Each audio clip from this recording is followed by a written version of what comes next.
Hello बच्चों, let's discuss the question. The procedure for chromosome mapping was invented by dash in 1911. Right? तो हमारा की concept होगा यहाँ पर. की concept is chromosome mapping. Chromosome mapping. Question हमसे ये पूछ रहा है कि क्रोमोसोम मैपिंग का प्रोसीजर किसने इन्वेंट किया था 1911 में. Chromosome mapping was discovered by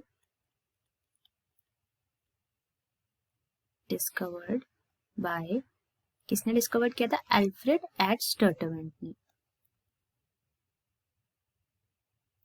Alfred H Sturtevant ने इस प्रोसीजर को डिस्कवर किया था. Right? He helped in laying the foundations of modern biology by mapping the relative location of a series of genes on a chromosome. क्या किया था? He laid the foundation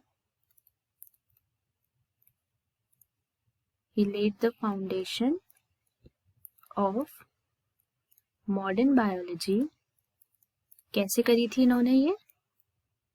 by mapping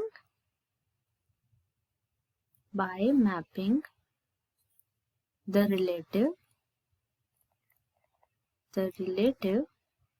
location of a series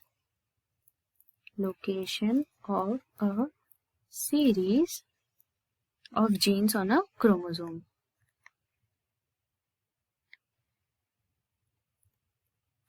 अब आइए इसको समझते हैं कि ये सेंटेंस कहना क्या चाह रहा है.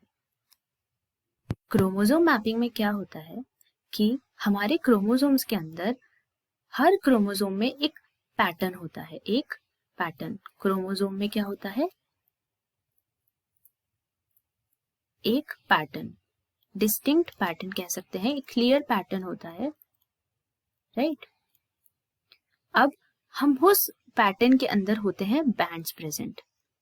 राइट? उन बैंड्स को अगर हम नंबर कर देते हैं तो उनसे हर बैंड का रीजन समझ में आता है. राइट? आइए वापस लिखते हैं. क्रोमोसोम में क्या होता है? प्रेजेंट होते हैं डिस्टिंक्ट बैंड्स.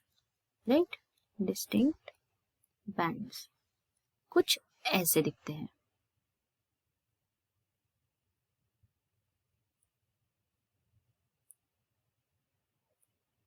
इस तरीके से क्रोमोसोम्स के अंदर प्रेजेंट होते हैं बैंड्स.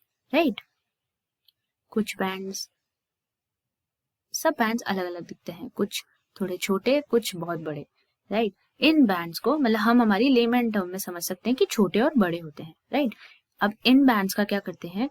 हर बैंड को आइडेंटिफाई करने के लिए, टू आइडेंटिफाई दीज बैंड्स, हम क्या करते हैं? इनको नंबर्स अलॉट कर देते हैं. दे आर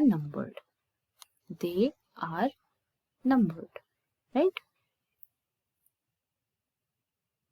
ताकि हम इन बैंड्स का रीजन समझ सके. इस बैंड का एक पर्टिकुलर रीजन है. राइट? तो हर डिस्टिंक्ट बैंड्स अपना एक रीजन फॉर द रीजन जहां वो प्रेजेंट होते हैं. राइट? वापस से समझते हैं. क्रोमोसोम में डिस्टिंक्ट बैंड्स होते हैं. हर बैंड का अपना एक पर्टिकुलर रीजन होता है. तो अब इन रीजन्स को आइडेंटिफाई करने के लिए, इन बैंड्स को आइडेंटिफाई करने के लिए जो कि ये रीजन रिप्रेजेंट कर रहे हैं, हम उनको नंबर कर देते हैं. राइट? जैसे मान लेते हैं कि हमने इस क्रोमोसोम में रीजन को नेम दे दिया, जैसे कि GBA. राइट? ऐसा अगर हमने कोई भी इसको नंबर दे दिया तो हम इसको क्या करेंगे? इसको कहते हैं क्रोमोसोम को मैप करना. राइट? तो हमारा आंसर क्या होगा? हमारा आंसर था अल्फ्रेड एच स्टर्टवेंट, जो कि हमारे fill in the blanks question का आंसर है. किसने इन्वेंट किया था chromosome mapping? Alfred H Sturtevant ने. ये हमारा करेक्ट आंसर है. क्रोमोसोम मैपिंग क्या होती है? क्रोमोसोम मैपिंग होती है क्रोमोसोम में प्रेजेंट बैंड्स को रीजन को आइडेंटिफाई करने के लिए नंबर करने को हम क्रोमोसोम मैपिंग कहते हैं. I hope you understand. Thank you so much and all the best.